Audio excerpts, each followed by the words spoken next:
আইজ কোনো কাস্টমারও পাঠিয়েছি না রে, কি হবি আজকে রে? বাড়ি হলি তো পেঁয়াজ নিবার গেছি, মরিচ নিবার গেছি, ফির বলে কিস্তি। কাস্টমারও তো একটাও দেখো না।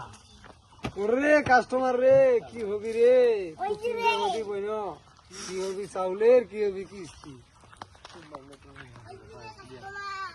এতদিন দুধ দেখছি হাটি যে হাটে বাজারে, আজকে দুধ দেখতেছি কুমান হাটি আনা জঙ্গলের ভেতরে।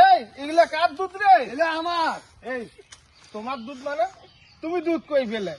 আরে নানা ভুল হয়ে গেছি রে, এটা হচ্ছে গাভীর দুধ। হ্যাঁ, আমার কতি ভুল হয়েছে, ওই যে কথায় আছে না, চামড়ার মুখ কল খায়। ও তাই তো, আমি তো অবাক হয়ে গেছি তুমি দুধ কই ফেলে। এই বন্ধু, দুধ ঠিক আছে? পানি পানি মনে হচ্ছে, পানি দুধের মধ্যে পানি দিছে। আরে অরিজিনাল দুধ, কেবল আমি টান নিয়ে আইনো। না, সুবিধার মনে হচ্ছে না।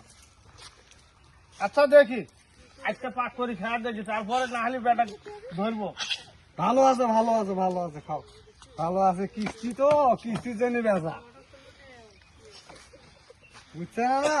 কয় টাকা হলো তাহলে 2 বোতলের দাম? পানি দেওয়া দুধ কয় টাকা আর হবি? আরে না দেও, কিস্তি আছে, কিস্তি কিস্তি আছে। মুশকিল ব্যাপার। দেন ব্যাগের মধ্যে রাখি দিই। কিস্তিটা তো পার হইলো।